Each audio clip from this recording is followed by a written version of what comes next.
All right. Dude, you ready? I'm so ready, man. Madison. Let's go. Let's roll. All right, I'm ready. Let's get it. So, dude, welcome.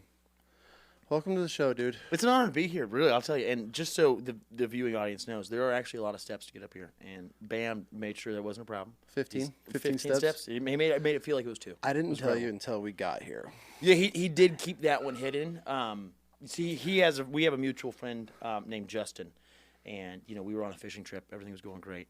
And then he's like, oh, we're going, we started off, we were in this, some normal hotel, elevators, everything's great. He's like, yeah, we're going to the next spot, but it's right on the beach. You're going to love it. It's like, great. So we drive out there, and then I just get out of the car and open the door, and it is just the thickest, whitest, softest sand I've ever seen for hundreds of yards.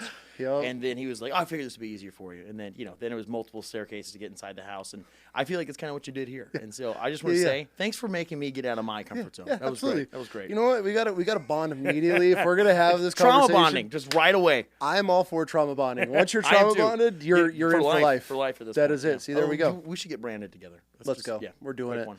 Well, dude, welcome to the show. I do something a little different here.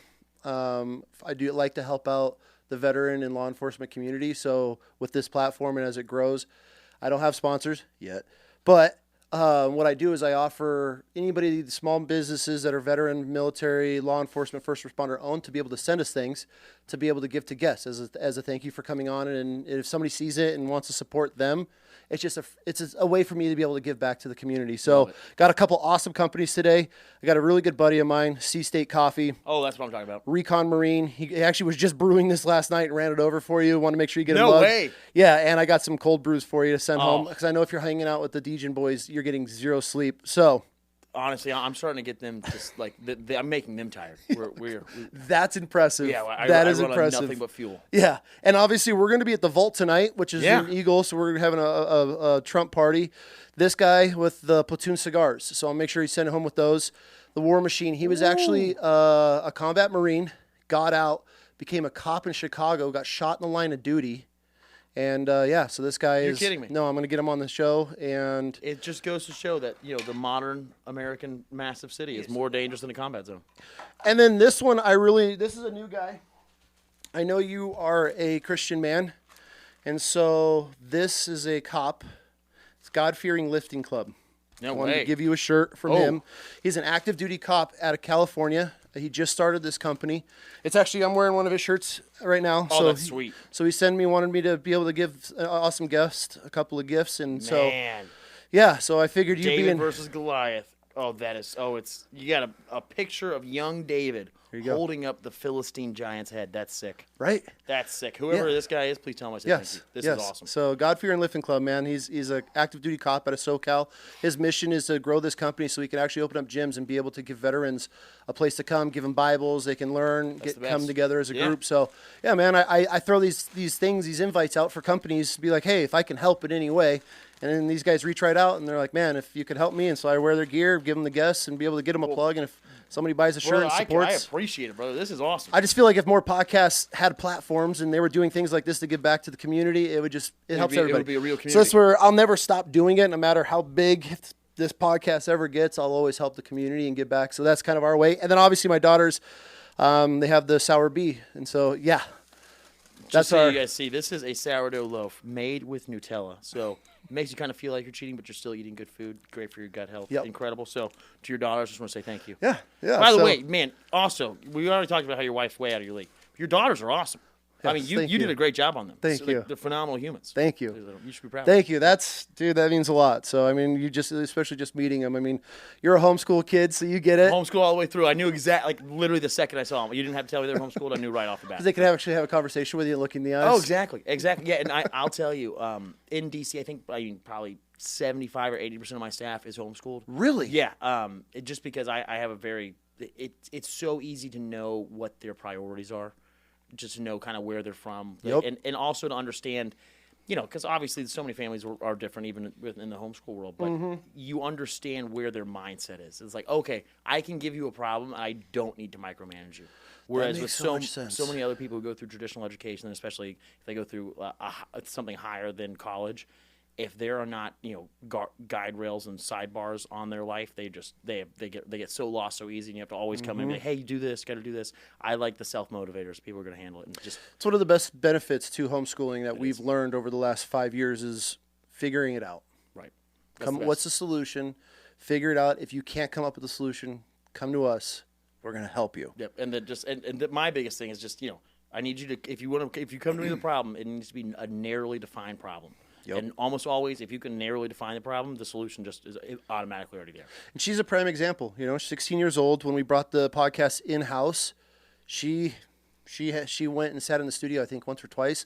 We got everything set up here, and I'm like, hey, learn it. Figure it out. Producer's killing it. And this is your 8th episode here at the house. So, yeah, 8th episode. That's awesome.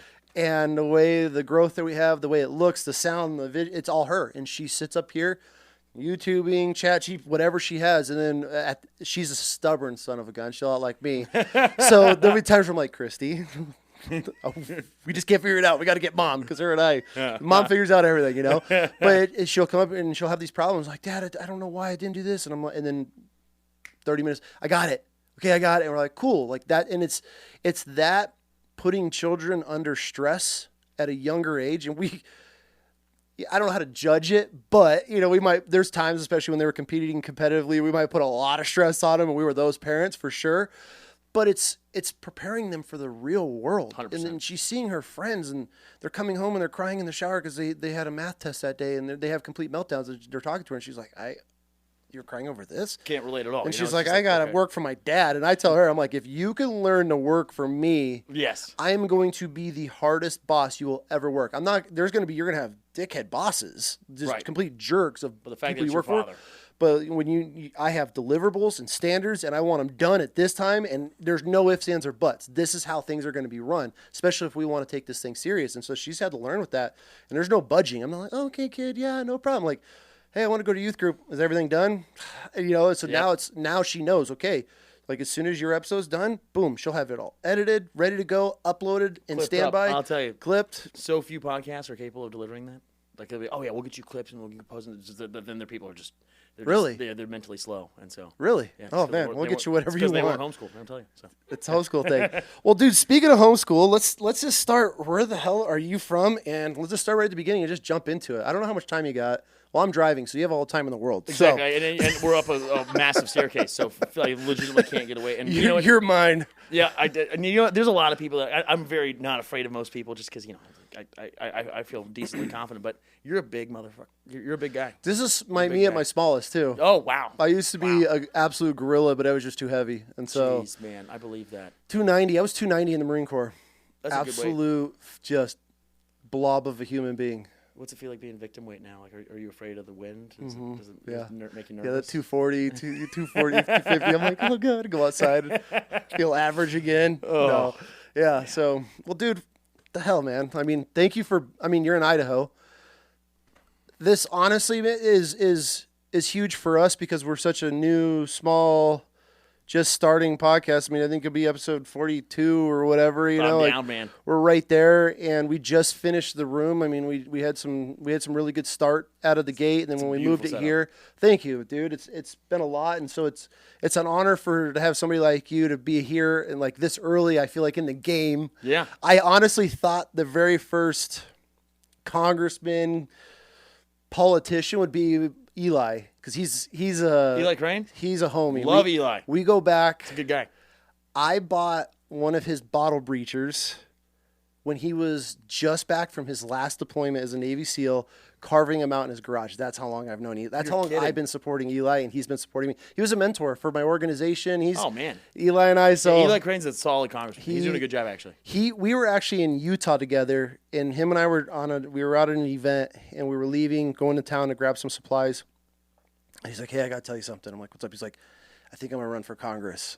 And I look at him, I'm like, you sure you want to do this? And he's like, I have to make a difference, man. I have to. And I was like, dude.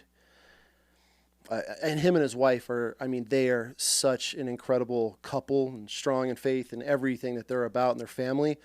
And I was like, dude, I know you guys are tight, but they're going to run you through the ringer. And he's like, we're ready. He's like, I'm ready. He's like, but I have to make a difference. And so he was like, I don't tell anybody but I'm gonna give it a shot. And I was like, you got my support. You know, we dabbed it up and talked about it, and man, now he's congressman. He's doing it. Dude, he's great. crushing it too. Yeah, so he's doing a great job. yeah, he's the first one I thought would be on, and then obviously I hit him up. I got you, Eli. He did. He's all big and famous and doing Congress shit now, so he doesn't have time for us little people anymore. Oh, that's not true. That's not true. I guarantee he'll be up here. He'll be up here. Oh, for sure. Okay, so North Carolina boy. Yeah, so I'm from the mountains in North Carolina. What part? Hendersonville, but it's right outside of Asheville. Okay. Yeah, best place in the world to grow up. I mean, Really? Yeah, just great people. You know, Asheville is really weird. You know, just like when I was a kid, they would drop young teenagers off. You go and you see a bunch of hippies like in a drum circle smoking weed, and it was like, oh, okay, that's cool. But now, like especially during close to like 2020, that area, there was just so many needles on the ground, defecating on the ground. Just, really? Yeah, a lot of homeless people moved in. A lot of there's an Antifa headquarters there. Like it's just a bunch of weird really? stuff. Yeah, there's some really weird stuff that goes on inside of Asheville. Okay. But yeah, so my district, it used to be all the mountains around Asheville. But then redistricting happened, and then I got to where I represented Asheville as well, and that was a trip.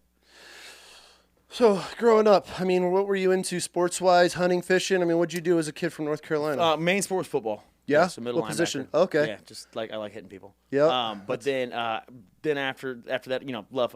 Obviously, fall is the best time of the year. It's awesome. You got politics that are going on. We were very politically. We would follow politics very closely.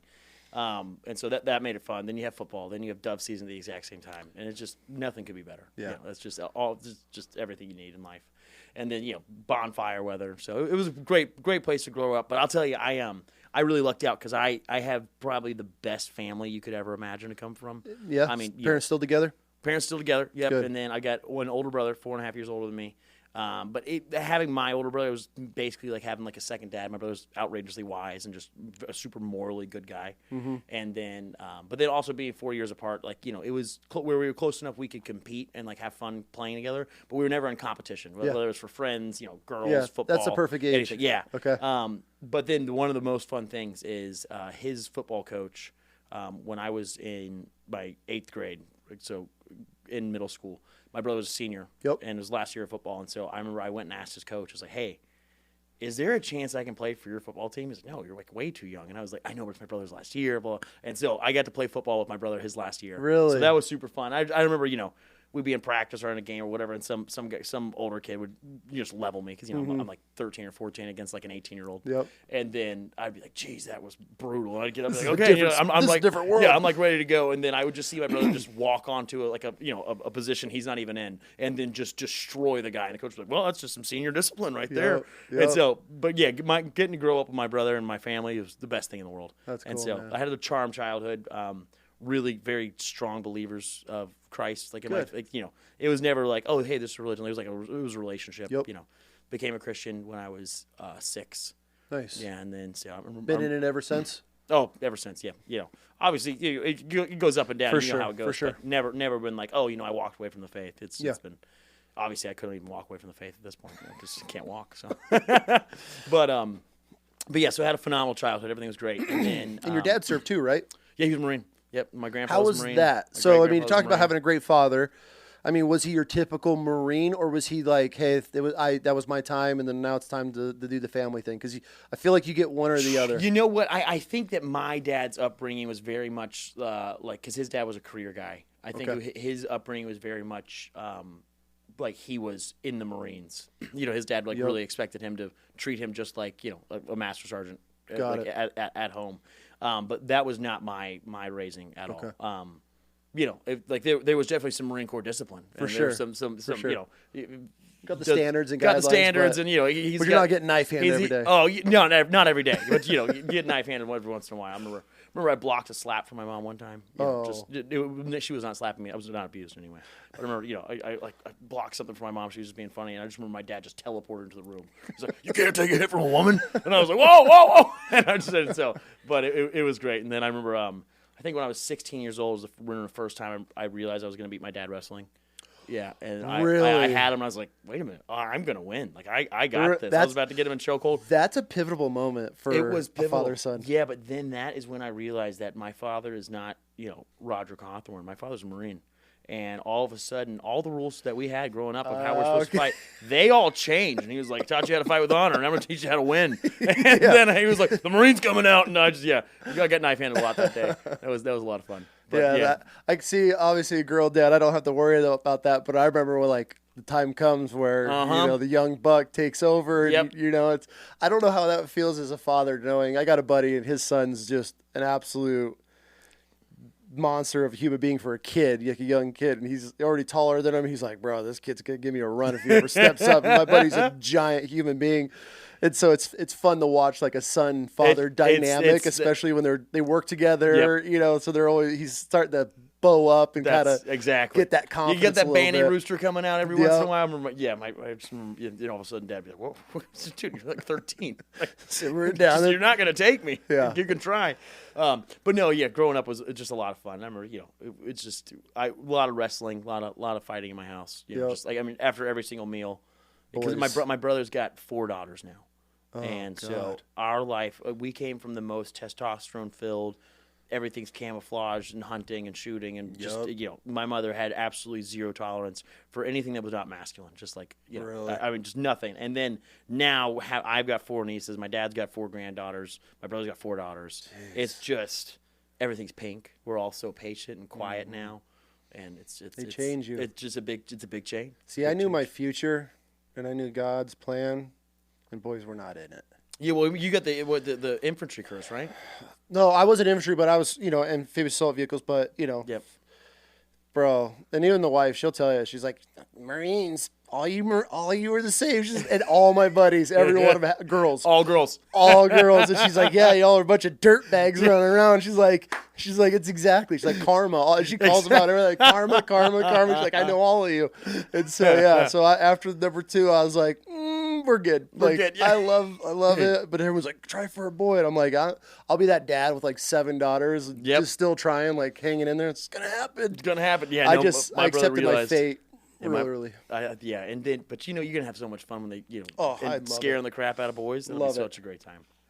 So it is a great time, man. I really enjoy it. I think you're given what God thinks you can handle, and I really like when we found out number 2 was coming and it was a girl. I was devastated, because everyone's like, "Oh, dude, you're bam, you're having a boy, and Brett the whole time it's like, "No, you're not.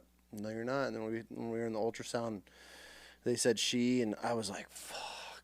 We weren't even like trying. It was not an accident, but we were playing with fire. Yeah. So I was like, oh, you knew what time of month it was. Yeah. And so, it wasn't being smart, but it happened. So it's like, okay, we're here. I met her. She's great. Like, yeah. you incredible. Yeah. And so, but once, and I was not about the pregnancy. I was kind of an asshole in a different place then. But as soon as she came out and grabbed my finger, owned me, and I was like, okay, like there we go. Yeah, we'll do it again. And so but it's been fun, so I love it. Well, that's exciting, brother. So after high school, so my it was my senior year of high school. I was 18 years old. I was on spring break with my best friend and having a great time. We were 2 Christian young men, so as much fun as 2 Christians can have. Mm-hmm. On spring break we had, and down in Florida, and then we were driving home. I think it was Steak and Shake. We stopped at Steak and Shake. We ate, and then I called my mom, told her what time we'd probably be back, and so we were driving. And then I remember I tapped my buddy. I was like, "Hey man, I'm gonna take a nap right quick. Wake me up, and I'll take over the next spot." He's like, "Oh yeah, sure." And then we're going, and then my buddy, who's a great guy, friends to this day. Friends to this day. Oh yeah. Good. Trauma bonded. Trauma bonded for sure. Yeah, but no, he for whatever reason thought while driving that it would be better as a group activity if he also took a nap.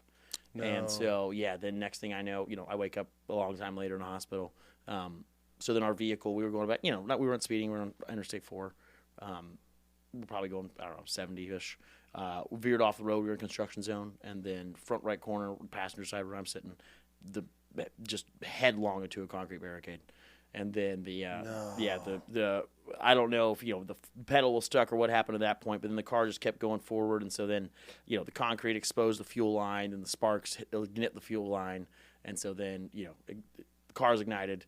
I'm, just slumped over, spine destroyed, kidney's been ripped off, severe internal bleeding, both lungs ruptured.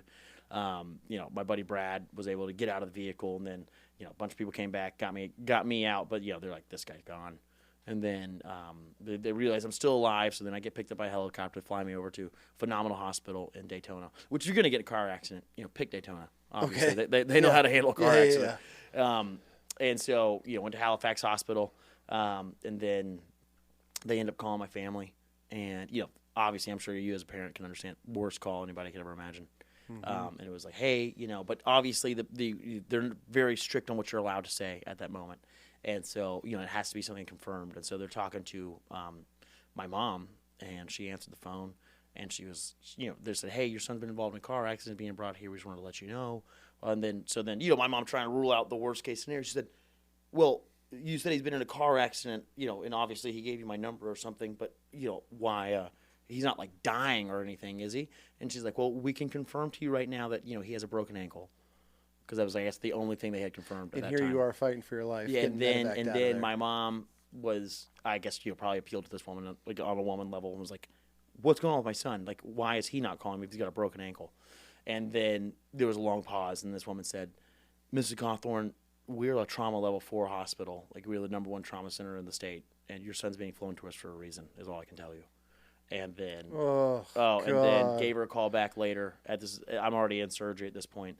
And then she said, Mrs. Cawthorn, you and your family need to come down here right now, and you should fly, because if you don't, you will not get to say goodbye to your son. No. Yeah. And so they're preparing. Oh yeah, I was gonna die. I mean, there is no reason I should be alive aside from God. So clearly you're on life support at this point, just to. Oh, I'm in back-to-back 16-hour surgeries. They're trying to make me stop bleeding on the inside. My kidney's been ripped off. I've got a traumatic brain injury. My diaphragm's ruptured. Did you have a seatbelt on or no? Had a seatbelt on. I've seen probably 3 or 4 different recreations of the accident of what they think may have happened. One, did you have your feet on the dash? Maybe the airbag threw your legs over it, snapped your spine. One is, did the seatbelt, you just fly forward because you were late. Because obviously I was laying back in the seat, so you went through the top one. That maybe snapped your spine. Who knows? But at the end of the day, I had severe 3rd-degree burns all over my body. My kidney had been ripped off. My lungs were just popped. My diaphragm had ruptured, traumatic brain injury. Pelvis was destroyed, Good T12 vertebrae Lord, destroyed, and then just being on fire for so long, not having oxygen while all that was going on, just made it even worse.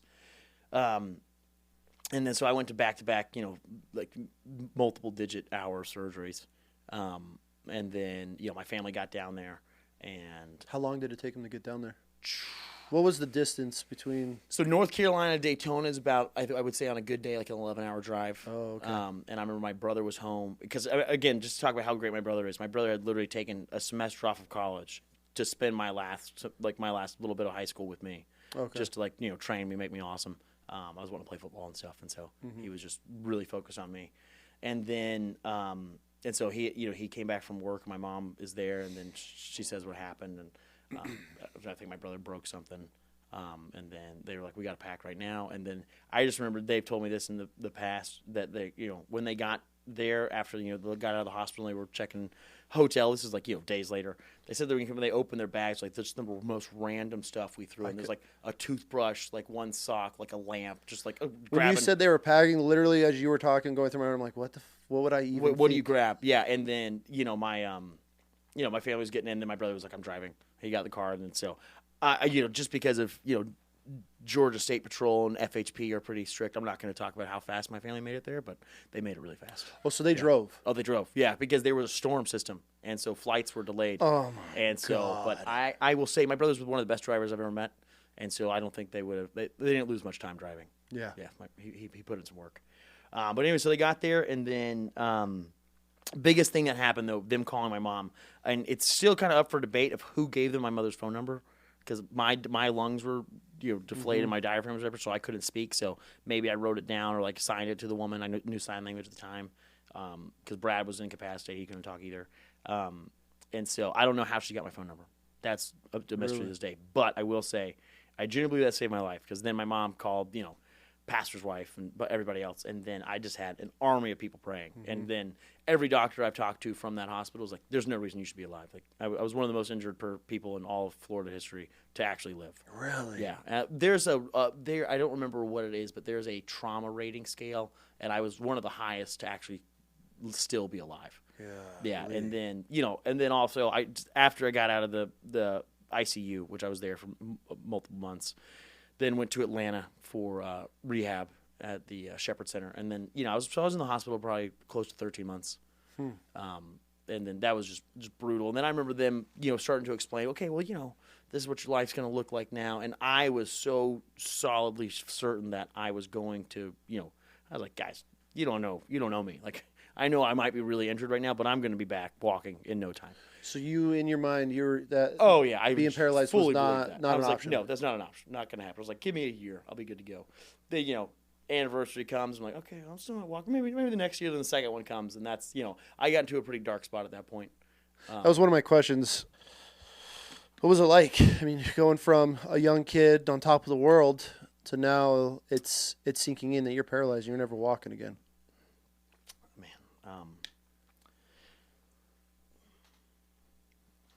not a phenomenal time. I mean, it was because I was 6'3", I was 225. I could run a sub 4 minute mile.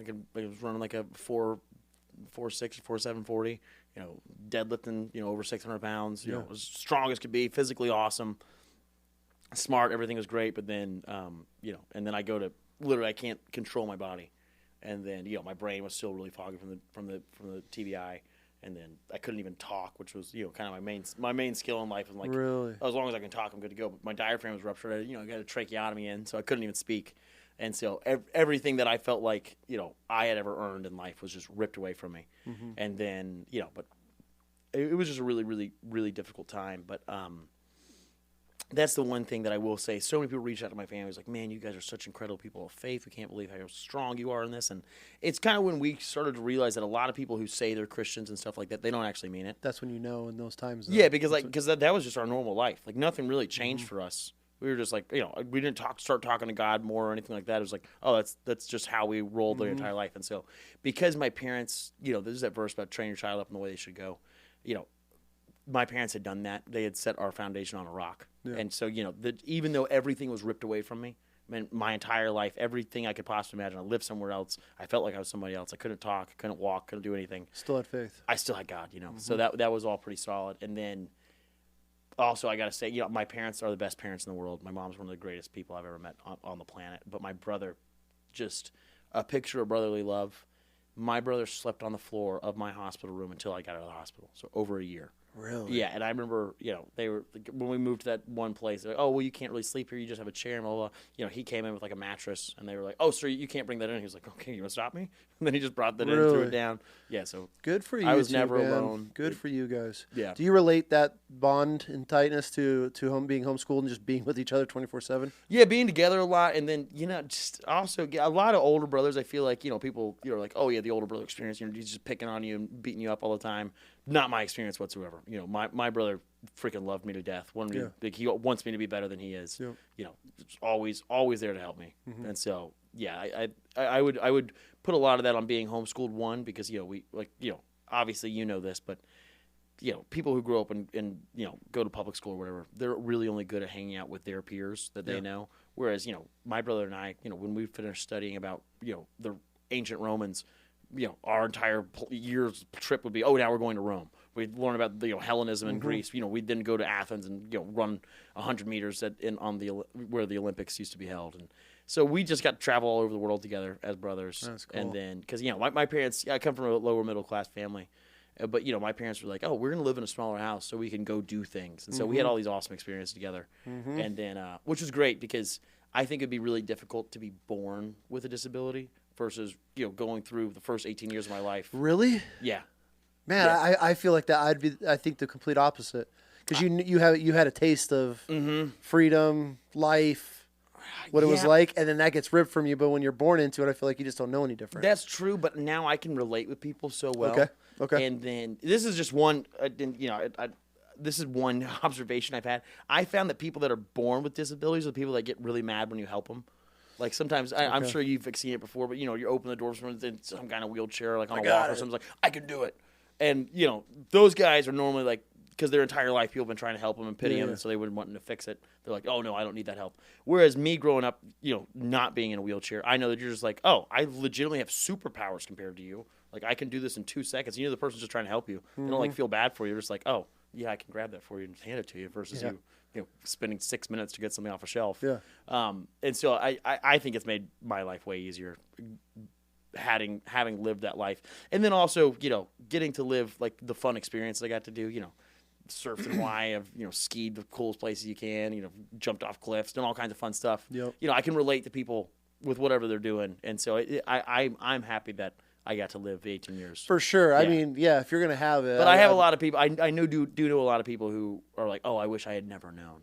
But really? Yeah. No, I'm like you. I'd want to, if I was cool experiencing it, it would be hard to get over that phase. But once you realize, hey, this is my new life and this is what the cards I've been dealt. But man, you got to experience it. I think you'll agree with this. Almost everything comes down to mindset. 100%. And I think most people that find themselves in wheelchairs, me not being able to walk is my disability. But for most people, their brain is their disability. And it's their limiting factors they put on themselves. Because I've got a freaking awesome life. Like, I can't walk, and being in a wheelchair sucks. It's brutal. It's 1,000 minor inconveniences every single day. Yeah. Makes a lot of things really hard. But, man, I do more in a wheelchair than most people do when they can walk. And I've got a phenomenal life, man. I'm super blessed. God's taking really good care of me. Good. So that's awesome, man. How did your buddy turn out, injury-wise? Oh, man. Brad had no injuries. Yeah. Not a scratch. I think he might have got a scratch on his hand, like an actual scratch. Yeah, but okay, nuts. But I will give him this. This was a contentious thing for a while. Whether did Brad come back to save him or did he leave the thing or whatever? I don't know the answer to that question. Obviously, I don't have memories of the accident, but knowing Brad's heart and knowing who he is, and then hearing like differing accounts or whatever, I will say I'm of the absolute belief that. Brad Ledford came back into a burning car to save my life. He had no injuries, and he could have died doing that, but he came to save my life. So, Brad's a good brother. Good guy. Man. Yeah, he lives out in California now. Brad lives a cool life, man. He has a really cool company. They make it's like seltzers, tequila seltzers. Okay. But they're like very healthy for you. But then also, he's got a freaking ranch. Just he's a good old Appalachian boy just living in California. So he has a good time. Good, man. Brad's cool. So I mean that's a hell of a road to recovery. You're out for, was it 2-3 years before, how was physical therapy starting over? Man. Were there any obviously besides being paralyzed, was there major nerve damage? Oh, yeah. Yeah? Yeah, so I have a terrible issue with neuropathy, so I will feel like, the best way I can explain it, and I'm sure there's going to be some neurosurgeon on here who knows exactly what I'm talking about, but I'm talking about neuropathy, but the best way that I can explain it is when my spinal cord was swelling, I was physically on fire at the time. Like, not like metaphorically, I was actually on fire. Was it your clothes, or do you have like third-degree burns all over you? Deep burns all over my legs. Really? Yeah. So I was physically on fire at the time while my spinal cord was swelling. Jeez. And then that's when it got damaged. And so imagine there is a scar going through my spinal cord of me being on fire. And so when my brain sometimes tries to connect to my legs, it will then get a signal from my spinal cord, which makes it as real as, if I was to burn myself right now, that sends to my brain, hey, you're on fire. And so for the longest time, I would wake up in the middle of the night and pour water on my legs because I'd be like, oh, I'm on fire. I'm physically on fire. You were feeling that pain. Oh, yeah. And it feels as real as if I was to put my hand in a fire right now. You still have this? Oh, yeah. It's brutal. It's brutal. But it's gotten significantly better. So I've got a spinal cord stimulator implanted where my kidney used to be. So it goes up my spinal cord, then into the bottom of my brain stem. And so what that does is it helps send the exact same wavelength down my spinal cord as when it sends pain up. And so that probably cut the pain in about 60% less happening.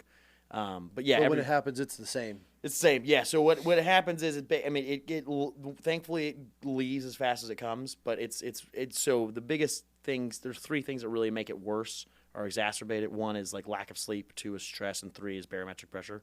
So can't control barometric pressure. Okay. And then I picked a very stressful job where you don't sleep much. But thankfully, man, I got a cool God, and I don't mind pain. Good, huh? I don't mind pain. So it's a good life. Yeah.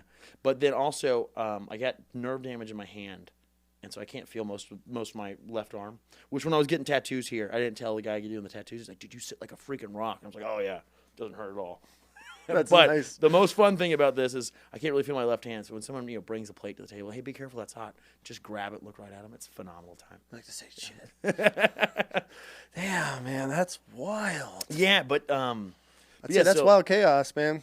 Yeah, man. So that was the going through the accident very difficult. But you know what? It does it like legitimately. So I physically have a backbone reinforced with titanium, but mentally it gave me one too. Like there's almost nothing that can happen in my life where I feel like I'm like, oh gosh, this is the worst thing that's ever happened to me. I'm like, yeah, you know what? This is really not that bad. Yeah. You know, I could be in a hospital right now.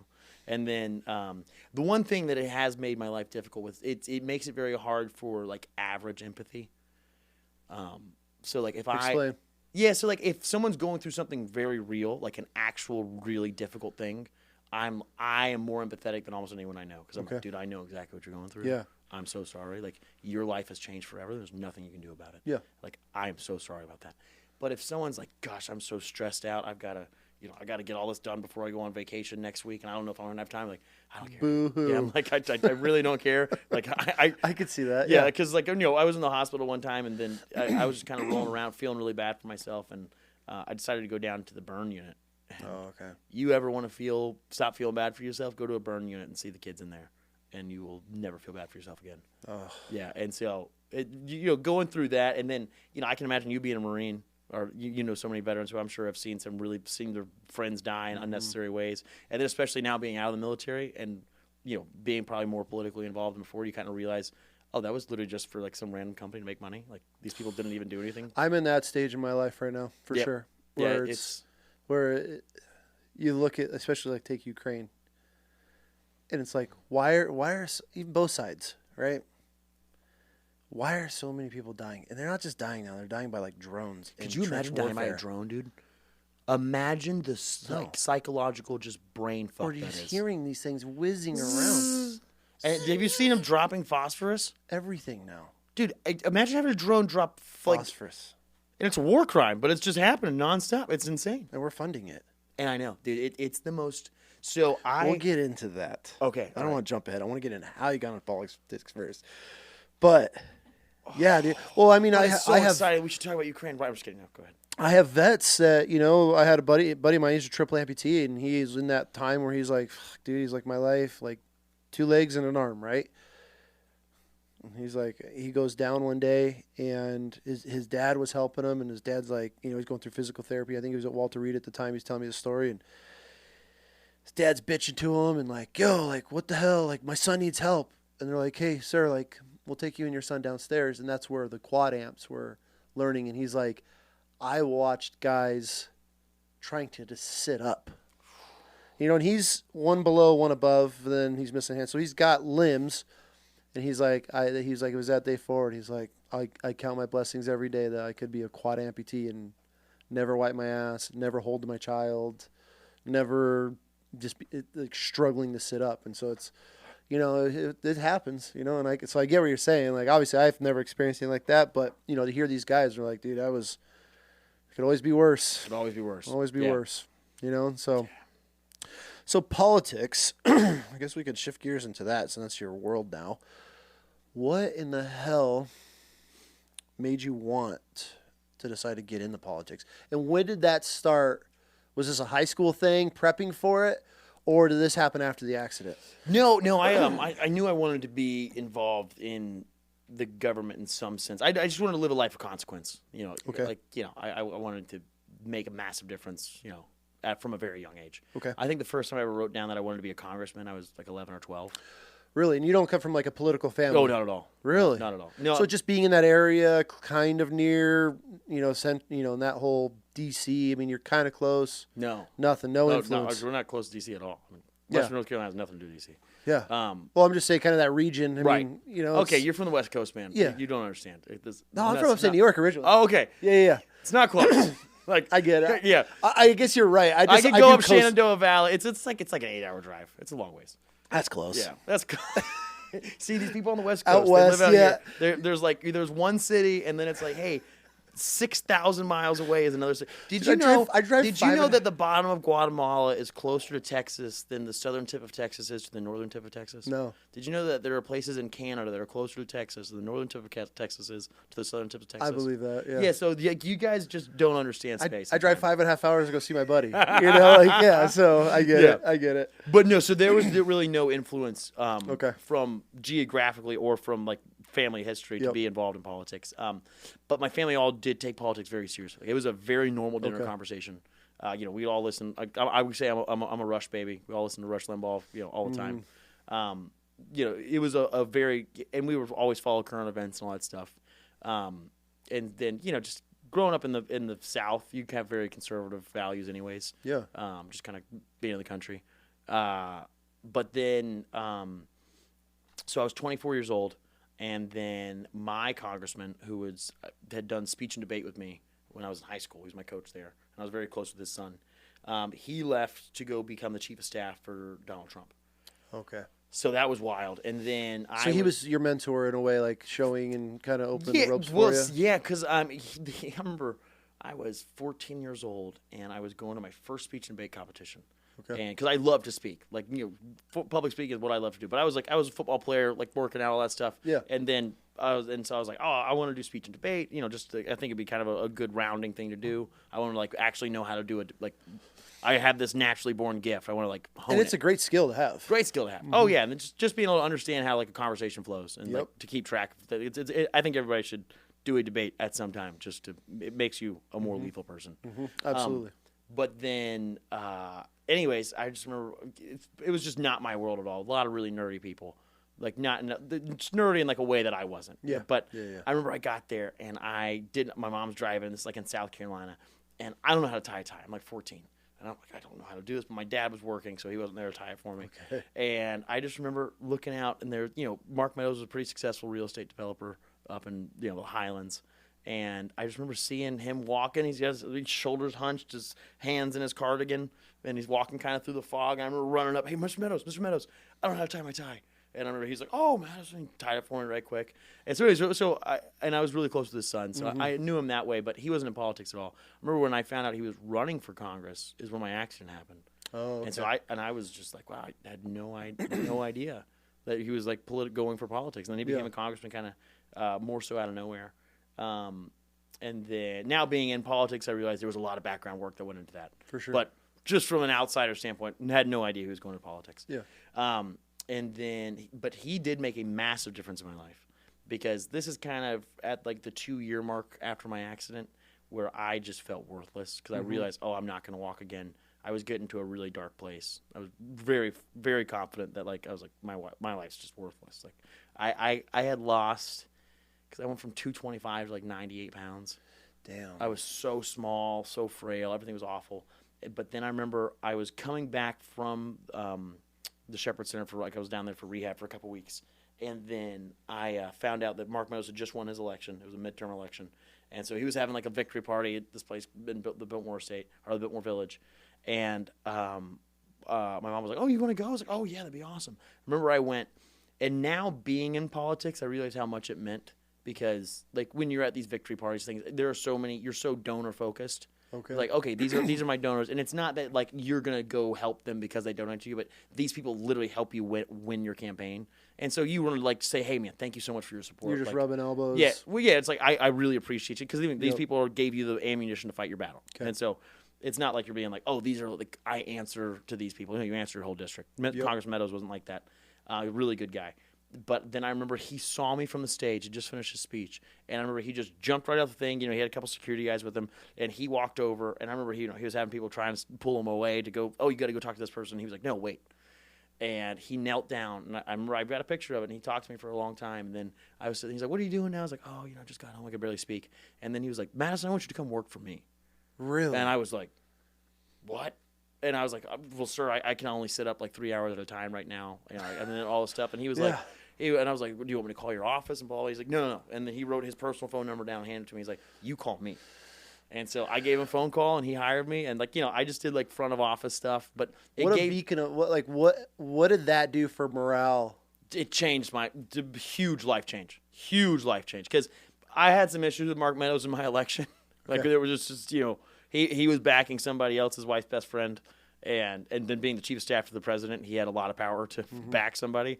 And so, but I will always love Mark Meadows and his entire family, because he took such good care of me.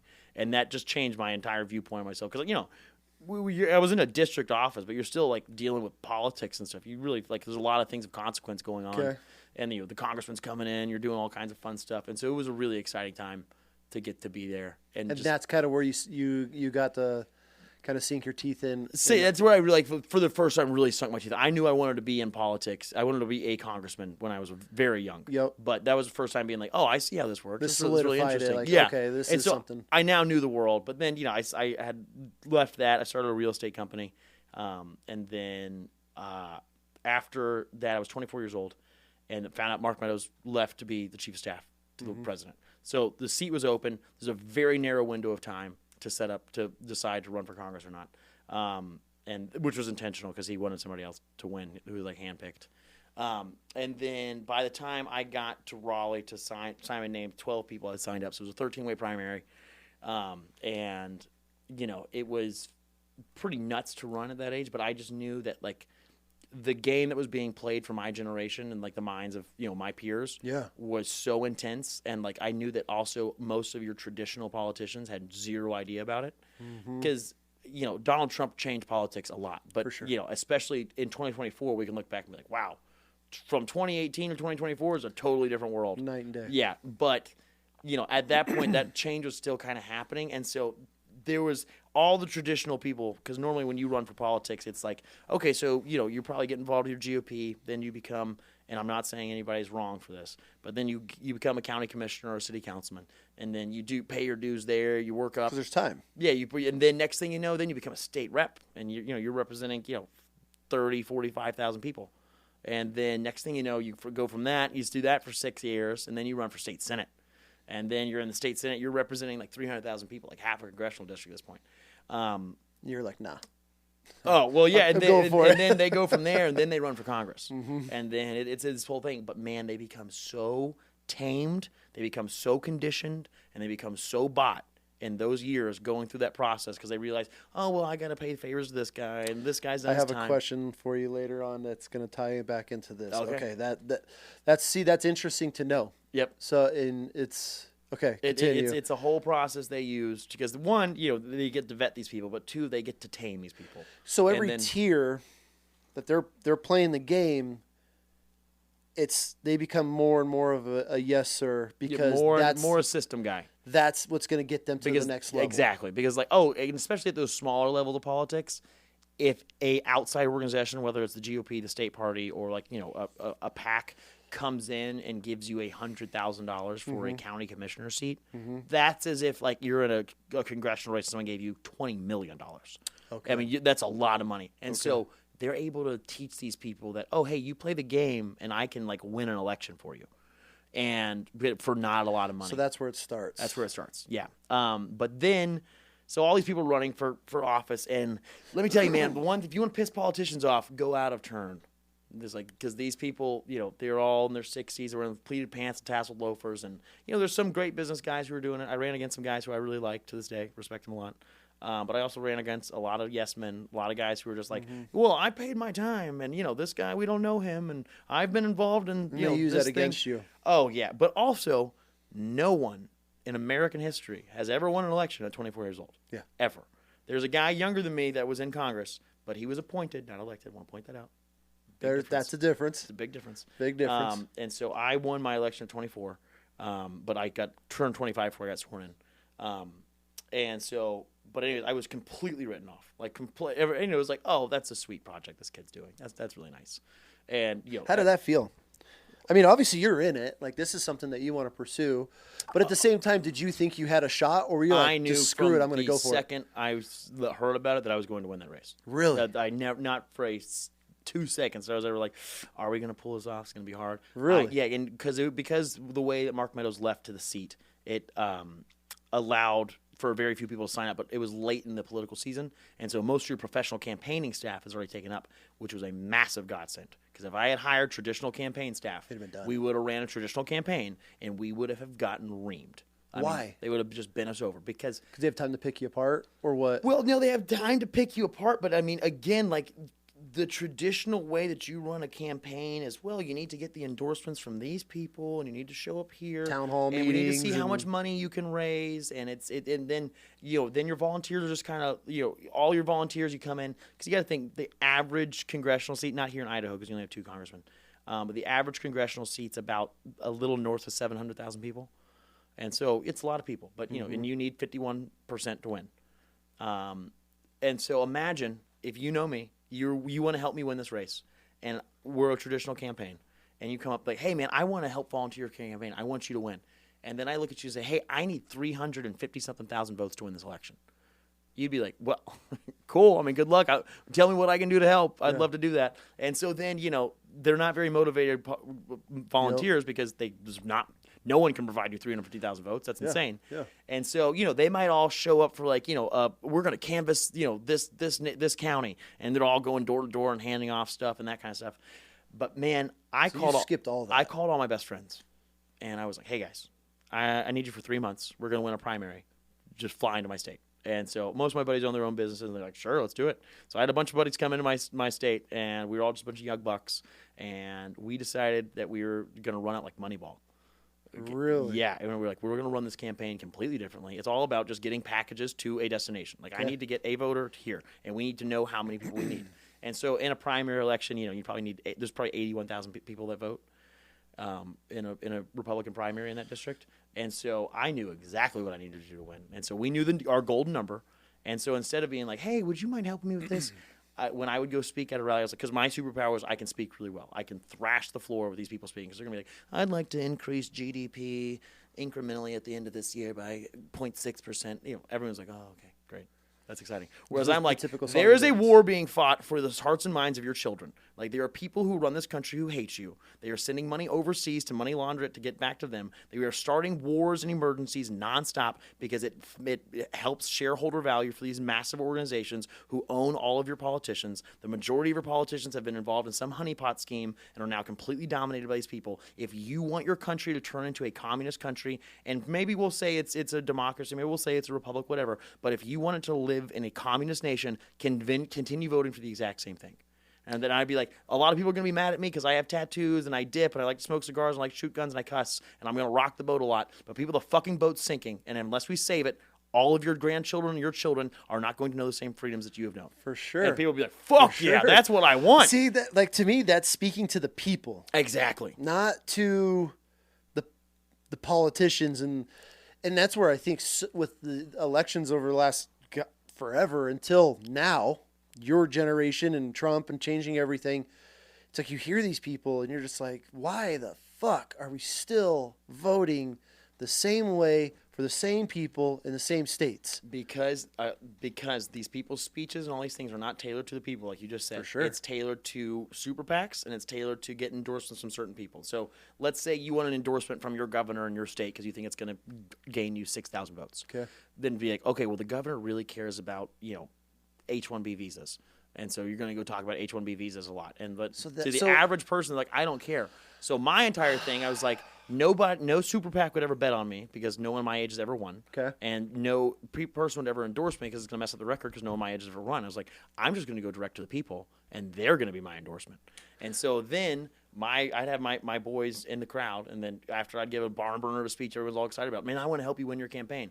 I'd be like, oh, we're in Yancey County. I'd be like, what neighborhood do you live in? I'd be like, oh, I live in Whispering Falls. I'd be like, Whispering Falls? No way. You know what? I need 14 votes out of Whispering Falls. You give me 14 votes out of Whispering Falls, I will win this election.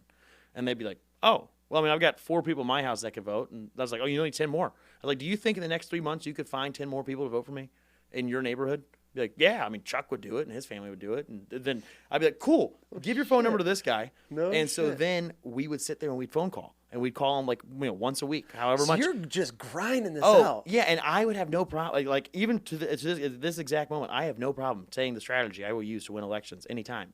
Because I will outwork and kick the shit out of these guys who just want to be like, oh, well, I've got an endorsement from this person, so I know I'm going to win. And they're not willing to work 18 hours a day to win this election. Whereas my guys are willing to do whatever it takes. And so then we just did that exact same process until we got to the exact number of votes we needed. I've had this many people say yes that they will vote for us. And then voter registries are public. It won't tell you who they voted for, but it'll tell you if they voted. And so then we created my buddy, not me, I'm not that smart, but my buddy created a little AI program that then as soon as somebody would vote, it would take, and it was one of our names, it would take their name off our computer system. And so then we knew, okay, yeah, so 51% of our people have voted, and then I'd send our people out 2 by 2 Be like, hey, go knock on this guy's door. So instead of going door to door, being like, hey, will you vote for my guy? We know where you live. We know that you're going to vote for me. So all I have to do is show up. Hey, man, have you voted yet? What can we do to help you vote? Like, oh, well, I'm changing the oil in my car. I think I'm going to do it tomorrow. I was like, cool. I brought Daniel. Daniel's going to change the oil in your car. Jump in mine. We're going to go vote right now. And it was just whatever it took to get the people to the polls. Good for you. Yeah, and so then... And that worked. Yeah, and so then we came in second, ended up coming in second. Yep. And then Mark Meadows' hand-picked person, she came in first, but it was only like 200 votes.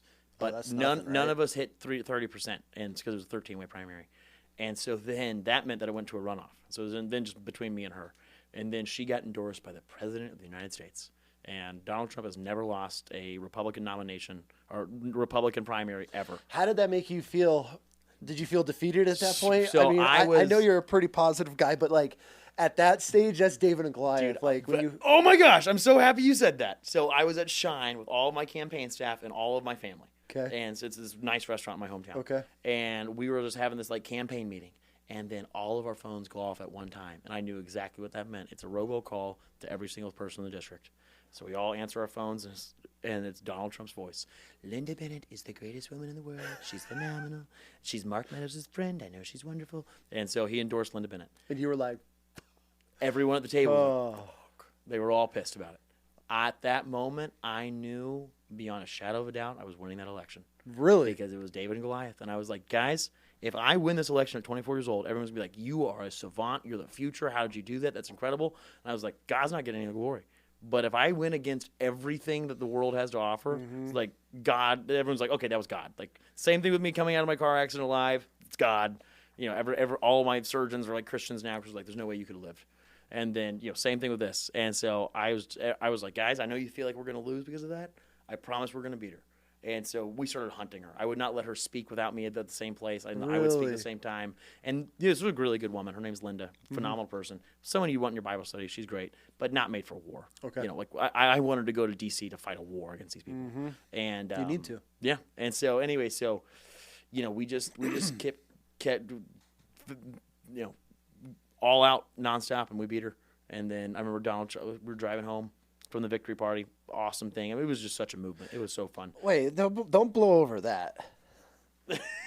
So Let's talk about the night. I mean, it's coming down to like obviously you've Dude, got to be this level 10 max anxiety. So my advisors had told me that I was going to win my first election. Okay. They were like they said we were going to come in first in the primary and it was going to be done deal. And I was like, oh, really? Because they had done their polling and all kinds of stuff. I was like, we won. That's it. And they're like, yeah.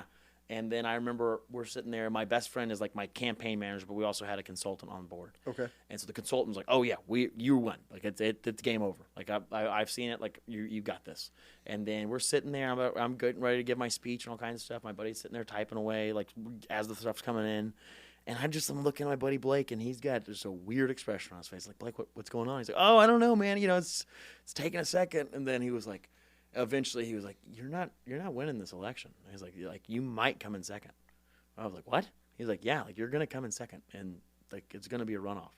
And I just remember, I looked at this guy, and I was like, if you ever lie to me about an election again, I was like, I don't care if I'm going to jail, I'm fighting you. And I was like, I will fight you right now. And then Blake was like, okay, let's chill out. And I was so pissed.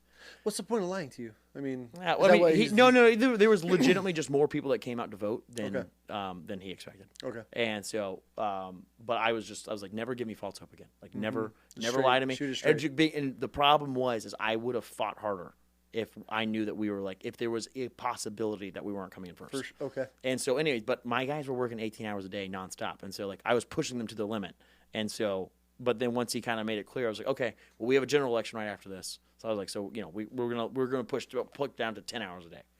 And so, anyways, so I was pissed about that. So you let off the gas. Let off the gas a little bit. Okay. But then in this next election, I was like, we were like, okay, me and my buddy know how to run this election now. Like, we don't need your help. Like, we're gonna do this our way. And I was like, where does she live? And I was like, I am winning her precinct. Like, where she lives, where she goes to church, all of that, I'm winning her town. And so I spent all of my time in her hometown in her neighborhood. And like legitimately, aside from one person, I think every single house in her neighborhood had my sign in her yard. In the yard. I was like, I want her to see me everywhere she goes. And like we had her followed. Not like in an illegal way, just like in a political way. Like we had her followed. So if she had an event she was going to, and she stopped posting publicly where her events were because we would just show up at them. And then, she had all the establishment behind her. So they'd be like, "Oh, I'm sorry, Mr. Cawthorn. You're not on the schedule to speak." And then I would just very loudly be like, "Oh, I'm sorry. Is this a coronation, or do the people want to hear from both sides?" And then everybody like, "Oh, yeah, we'll hear from both sides." So you were taking those tactics. Oh yeah. Like we would not let her just fly under the radar. I was like, "You're gonna face me head on, nonstop." Because we did a debate and it was a thrashing. Yeah. And so then they were like, "Oh, we're not debating anymore." And I was like, "You're not getting away from this. Like you want to represent these people, then beat me. Like let's go." And so it was a fun race. But then driving home, this is where it gets exciting. Driving home from the victory party, my fiance was in the car. I had a couple of my buddies in the back, and my phone's connected to Bluetooth. I mean, we're jazzed. I remember the second that there's an actual. So I was getting a photograph taken of me and my father because we were like in the back room. We knew we were going to win this thing, but then the AP called the election. And they're like, "Oh, Madison Cawthorn just won this election." And I remember my buddy Micah was sitting there on the phone, and he swiped up, and he was like, "Maddie, you just won." Shut up. But I happened to be taking a picture with my father at that exact moment, and it's like on like a really nice camera. So the moment I won the election and found out, it's all captured, and it's me, my best friend, my other best friend, my dad's in the picture, my older brother's in the background, and so you have all of our faces. Dude, how rad is that? It was sick. Good, you deserve that shit, really man. Cool. Good for you. Yeah, but then we're driving back home, and I'm the only person to have beaten Donald Trump in an endorsement ever. And we're driving back home, and then I get a call, and the phone says restricted, not unavailable, nothing like that, and it says restricted. And then I answer and said, "Hello, Mr. Cawthorn. This is Chris from the White House, from the Air Force One switchboard. May I connect you to the President of the United States?" And I was like, "Yes." And my fiance's in the car, like, what? Everyone's in the back, and we get it on video. And then there's a big long pause, but my phone's connected to Bluetooth. And so then across surround sound speakers, everybody's hearing this. "Madison, it was incredible. You even beat my ass. I remember when they brought out the photo after you won. I said, 'Why are we endorsing against this guy? He's from Central Casting. This is so dumb.'" And he's like, "It was incredible." And then, then I got to go up to the White House and meet the president. How awesome! Bring my whole family. Call, dude. Yeah, it was awesome. It was really cool. You had to have gotten pretty emotional at that point. Oh yeah, big time. Oh, that was a moment. Like after we hung up, we were all kind of jazzed for a second. But the greatest period of one of the favorite moments of my entire life was after that runoff election, because we should not have won that. Mm-hmm. It was just nuts. But then I went home with everybody that I'm really close with in my life, all of my family, all my staff, everyone that I almost everyone that I could say I love that person, like someone I would be willing to die for. They were all in one place at that night. Good for you. And so we all went back home, and I just remember it took probably 35 minutes, but I went around a circle of like 45 people and told them exactly why I love them and why, like the difference they made in my life at that time. Yeah. And so it was a really emotional time. And then what was that night like when you had time to yourself? Very much time with God. Just being like, how did that happen? Because in the trench of it, like in the actual election time, we were so busy that I didn't. There was no breath. But so sure-footed in my actions, like I knew what I believed. I knew what I was saying. I knew I was going to win. And but it was just executing nonstop. But then after that, it was just kind of being like, I felt like I just zoomed out of the whole world for I was like, whoa, that's nuts. It's a pretty heavy weight that probably just sinks in. I mean, after the call, you get home, you congratulate everybody, then you finally get like a time to sit by yourself and reflect. I mean, that's got to be a pretty incredible moment. Yeah, well, that's when you start having to sit there and be like, okay, so all these people elected me to do the things that I said need to be done. I was like, how do we do those? Mm-hmm. So then you have to start sitting there and be like, okay, because the crazy thing is, as soon as you finish your election in your district, you then have a more important election in D.C. It's like now because it's not an executive branch. You're not making decisions. Like you might have, because there's probably 33 people right now. Hang on, we'll throw Eli Crane in there. But there's about 36 Republican congressmen that I can think of that have the backbone and the knowledge and the beliefs to do the right thing, regardless of the backlash. Mm-hmm. But the problem is, you need 51% of Congress to pass anything. And so not only do you have to be willing to take the backlash until it's like, because look at Ron DeSantis during COVID. Yep. He was attacked brutally, but he had the backbone to say, hey, I know I'm right, and I'm willing to take this onslaught of you guys saying that I'm killing my whole state, I'm the worst person in the world, and have everyone attack me for months and months, because I know at the end of this I'm going to be proved right. And now Ron DeSantis is the greatest governor in the entire country. Why he ran against Trump, I have no idea. That's stupid. But bro, that was best governor in the country. Not a smart decision. Yeah, but the problem with Congress is it's not just you that has to be strong. You have to keep 51% of the caucus strong, and yet it's impossible. And so that's where another election becomes very important. Is like what's your opinion held like in Washington D.C. And then you start learning about like, oh, let's say you're a crypto advisor expert. You're not going to be put on a information and technology committee, because that committee costs $900,000 to be put on. Like, how much money did you donate to the NRCC? It goes down to that. Yeah, and that's not an official thing. You're never handed a piece of paper that says that, but it's well known. Really? It's well known. Oh yeah. It's really? Like, well, I'm sorry. Yeah, the committee didn't think that you were going to be good on it. I'm like, what? This guy's worked on Wall Street his entire life. He's not going to financial services. Are you dumb? And so, yeah. So there's a big game to be played. How you get deep your election. is the game when you're getting now that you're in? This is, and correct me if I'm wrong, is this where you start learning like, oh shit, okay, like this is the big leagues, like of how deep, I don't want to say bribing, but as far as you getting coerced to, hey, this guy's this way, we like him because we don't like so-and-so because, and this group is going to help fund you now. We're going to go this way. Is this where this starts? Yeah, there's a lot of carrot and sticks. Like a lot of carrot and sticks. I mean, I had somebody. It was something that we did not do, but I had somebody. I was married at the time. I had somebody offer. Well, if we could get this passed and change this import law, your wife would probably need to sit on the board of this we'll say some agriculture board. And I'm like, well, she that does anesthesiology, I don't know what she has to do with agriculture. It's like, it doesn't matter, but she'll make $400,000 a year. And so then you're very indirectly bribed. Okay, so I have one of my questions from one of our followers and supporters. Has any attempt been made, and this is by dbarks_19, has any attempt been made, whether it be bribery, coercion, to push a certain agenda, to vote a certain way? And if not, when does it start? So I guess that's a lead into that. So like, when do you start seeing the bribes? When you start picking your staff. Really? Yeah, I remember I was called into a high-ranking member of the party's office really late at night, and then I was told, hey, just so you know, if you don't import your staff and your chief of staff is someone from this list, we'll know you're a team player.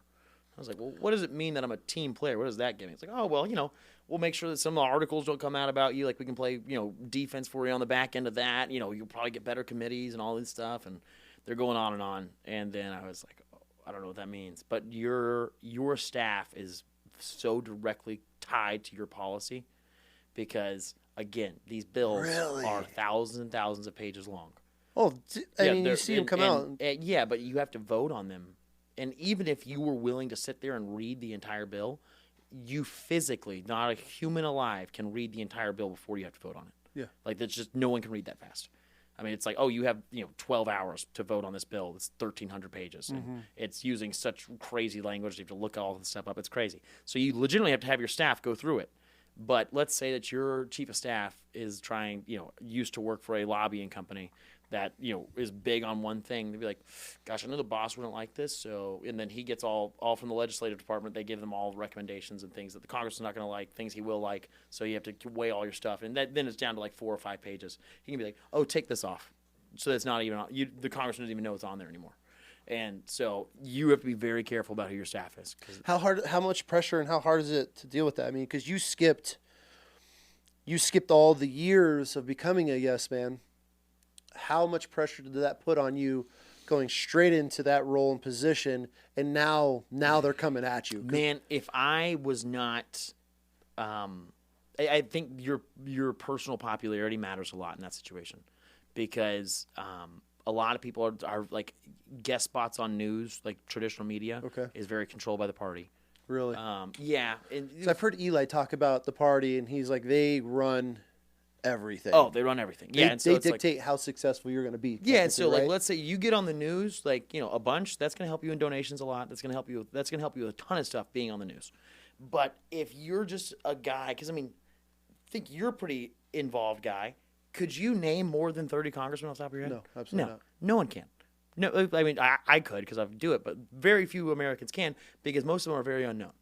And the reason they're unknown is because like they just don't do anything. They're not that impressive. And so, for them, if they get put on the news, it's a huge deal. So of course they're going to do whatever the party needs them to do to be able to be put on the And news. that's when they become a yes man. That's when they become a yes man. And it's multiple different things. And a lot of people can't raise money well because nobody knows who they are. Okay. And then so the party has to come in and support them. And so, but for me, it was great. It was, one, I was so young. That made it very different. Two, you know, I'd beaten Donald Trump, and then Trump had very, very graciously offered me to speak at the RNC. So I got to speak to like 61 million remember people. that. Yeah, and so that just... What was that like? Oh, that was nuts. It was also in the middle of COVID, and so it was Yeah. so funny because we were all backstage. Everyone's like packed in like sardines, doing makeup. We're all talking, and then, you know, for optics' sake, you go out into the stage, and it's completely empty. And like you have to bring the passions if you're talking to like 60 million people, but there's no one in there. It's robotic cameras moving around, and so that was exciting. That's got to be hard, though. Yeah, but writing that speech was nuts. Yeah? Yeah, because I was like, jeez. There was a fun story of how I got that position, but that was magical. That changed my life forever. But getting to be so well known because of that, and then, you know, the wheelchair ads up thing, you know, being young, knowing how to use social media, all this stuff, it gave me like a large following, and so that was great because my ratings spoke for themselves. So whether the party wanted me on the news or not, you know, Fox or MSNBC or whoever would be like, oh, we want them on this talk show because it's going to boost our ratings and they make more money. Well, and it helps that you're young, good-looking, all-American kid. Stop. I mean, you know, it's, you know, I'm just saying. You know, that helps. I would imagine, you know, especially being on the news and, you know, having the image and come from a crazy story and beating Trump for the first person to actually win against Trump. I mean, that you had all of that stacked in your favor. But I mean, was it still pretty hard for, you know, obviously the whole team Yeah, it's just against you? Yeah, it gets annoying. The party, I should say. Because there's so many more layers to it than like can or even be realized like in the for first sure. like because it's like, oh well, okay, man, okay, now I've got my bills in there, but then you actually have to get your bill to the floor, and then once it comes to the floor, you have to then take it to that committee, and then you have to walk it through that entire committee. And let's say you get your bill passed, everything goes great. The Senate might not pick it up, and then you got your law passed, but now the appropriator's like, yeah, but we're not going to give any money towards that project. So it technically is a law, but there's no funding for it, so it doesn't matter. Is this why nothing ever fucking happens in this country? Jeez. Well, one thing you actually should kind of be happy about that. Because if it is negative, it takes some time. Yeah, or- yeah, because it just you have to build a coalition of support from the people for like almost a full decade to get something done.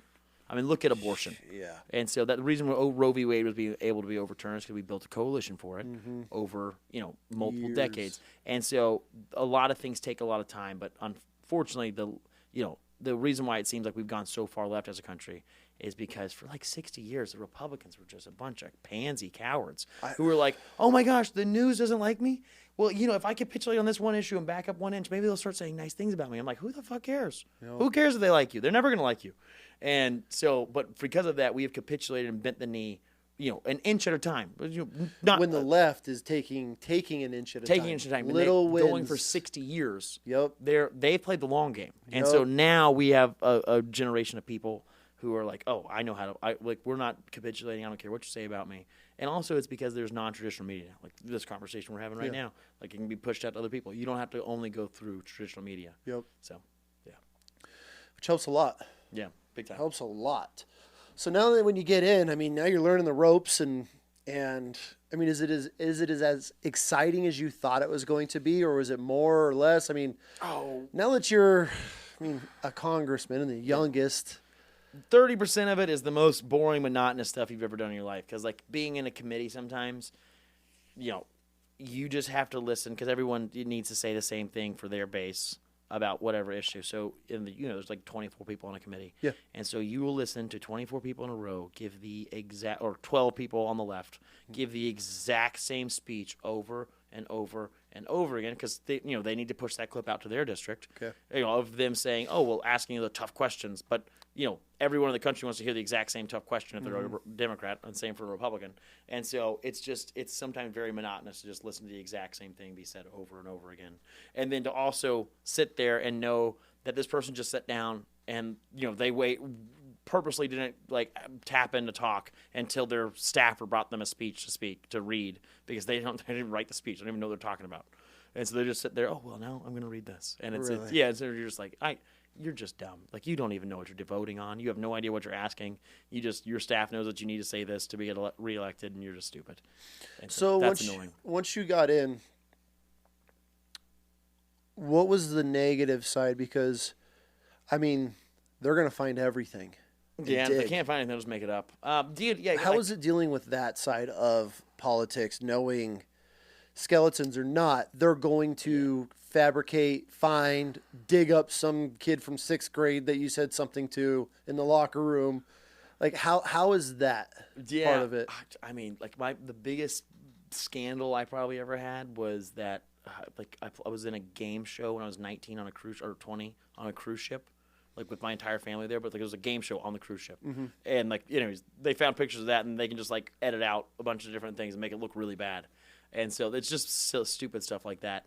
But at first it was very difficult, but then your friend group kind of changes. And so the people who are no one in my life cares a lick about what the media says. They'll be about it. They'll be like, oh, hey, we need to respond to this some way, blah, blah, blah. Yeah. But no, it could come out, there could be a live video of one of my friends shooting somebody on the street.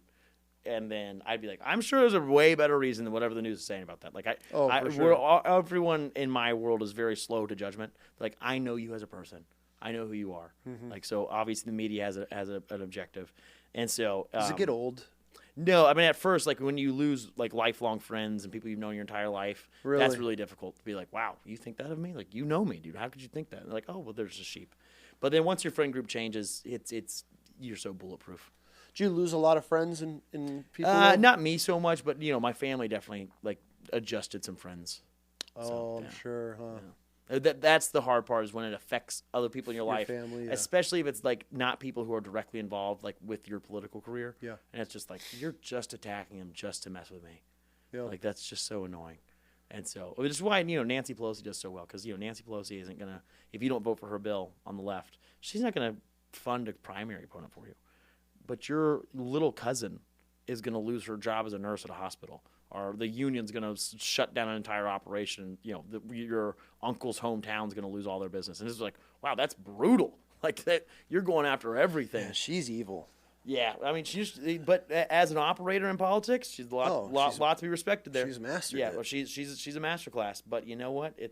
But I wish she was on our side, because she gets stuff done. But man, and it's so funny. She's such a devout Catholic, but then just votes for nothing but evil. Yep. Yeah. Everything. That's kind of the whole left, is everything. That's what's so crazy to me. And you understand, come from a religious background. And I explain to people, and they're like, well, who, what side? Because I got to know Trump Jr., and I've guided him on some hunts before the first election. And they're some of the greatest people. The Trump family is great. Down to earth. They're the best people. If you didn't know who they were and you were just tossed into a real world environment with them, you would be like, oh, these guys are hilarious. Awesome. And Trump's even better. It's incredible. Great people. And so I got to know them pre-first election. It was actually just during the start of it, working with Secret Service. I actually have a crazy story. If you ever run into Junior, ask him about the time a dude threw an armadillo in their Secret Service van. And he'll know it was me. I can't wait to hear that story. And so, but, they're great. And so when people are like, man, who are you voting for? I'm like, I'm voting for the country, the good of the country. And so if you just blindfolded somebody, didn't say left or right, and just listen to what each is going to, my mind is just it blows my mind. I'm just fathomed by, they're supporting abortions on the levels that they want to do and how late term they want to do it. It's creepy. You're supporting these peaceful riots that they're burning down police stations and trying to defund police when we should be funding the police, because then if they have the training, there is no excuse. But when you take away the training, they're getting less training, less time in the field. That's when mistakes happen. So it really, I just couldn't comprehend. And that's where, when it comes to people in growing up, it didn't matter if you're left or right, whatever. But now it's like, how do you support this still, knowing everything that this side is leaning towards, supports, funding billions of dollars overseas, and we got homeless veterans on the streets every single day. Exactly. We got veterans taking their lives because the VA system is so fucked up. They're taking months to get in to get the help, but we're funding all of everybody else. Open borders. I am all for immigration. I mean, Josh Nilai, his wife, she had to go through the whole entire process. I'm cool. Anybody wants to come and live the American dream? I've had guys on here that joined the military because they wanted to live the American dream. I am 100% for anybody coming to this country, but doing it the right way. And there's no other country that's just come on in and take over, right? You see how those go. And then these people are like, oh, I'm all for it. And it's like, how does your mind process that this is benefiting our country for the good, for the long term? And it's wild to me. It's wild. It's wild that some of the stuff that they're even talking about is like to be capable of being had in public discussion. I'm like, whoa, like, wait, and like when someone's like, dude, if I hear somebody, I've never heard someone say it in real life, but if I heard somebody make a case, well, we shouldn't say the word pedophile. They're minor attracted people. I mean, that's going around. I'm like, I want to kill you. Like, I legitimately want to throw you in a wood chipper. 100%. The fact that your mind, they're minor attracted humans. It's like, they can't help that. I'm like, yes, you can. You absolutely can. Yeah. And this is one thing.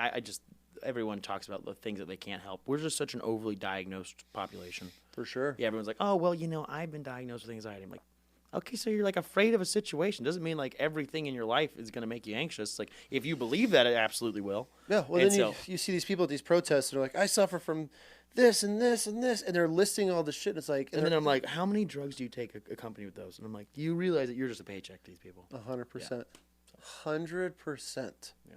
What's your take on Big Pharma now that RFK is coming in and things are going to start? Well, first, they're mobilizing. What do you mean? Oh, dude, I saw some internal documents from one of their strategic consultants for a bunch of big pharma people for like politics, and just talking about how they want to try and stop RFK. And it's they're like, okay, we need to start pushing out like surrogates onto podcast stuff, alternative media, because we continue buying like ad space on traditional media that we've done for like 60 years. It's not working. Like, we need to have people go have real conversations, and they're trying to figure out a way to start countering. Who knows where to go? But I mean, I feel like that's going to be a battle. But they obviously have the money to fund that. And that's what it comes down to. Yeah, big pharma. The only people I would say are more dangerous than big pharma to go after, like politically, I'm speaking, is probably the Federal Reserve. Really? Yeah. Both private entities. Mm-hmm. Okay, so I got a question for you. Hit me, big dog. This comes from one of our fellow followers. How much does BlackRock and Vanguard control the government and politics? Oh, directly? Not at all. Of course, not at all. But subsidiaries, consultant firms, all kinds of stuff, a ton. I mean, K Street being like the lobbying firms, they run the federal government. And just because so many people they have to get elected, and the only way to do it for most people is to do it with money, and you get most of your money through lobbyists. And so, how scary is it? Because obviously you're in it on a different level. You're looking at the 3,000-foot level, so you're seeing everything. When here, us as American, just common folk, we just see what's fed to us and what we want to do, what research we're doing on our own. How scary is it being behind the closed doors, seeing the amount of money that's going toward these lobbyist groups and the private funding? Like, is it pretty wild? Oh, it's wild. It's absolutely wild. Because, you start going to like these like different fundraisers and stuff at different places. And then you just realize, like the ones in D.C., you just start really becoming aware of how much super PACs and lobbyists just are like completely mandating what happens in the government.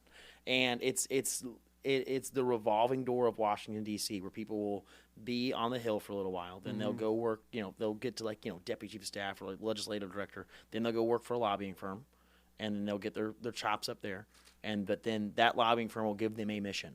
Like, hey, when this comes up in 2 years, you need to make sure whatever office you're in votes for it. It's like, okay. Then they go back to the Hill. Then they work their way to become a chief of staff. And then they're the chief of staff.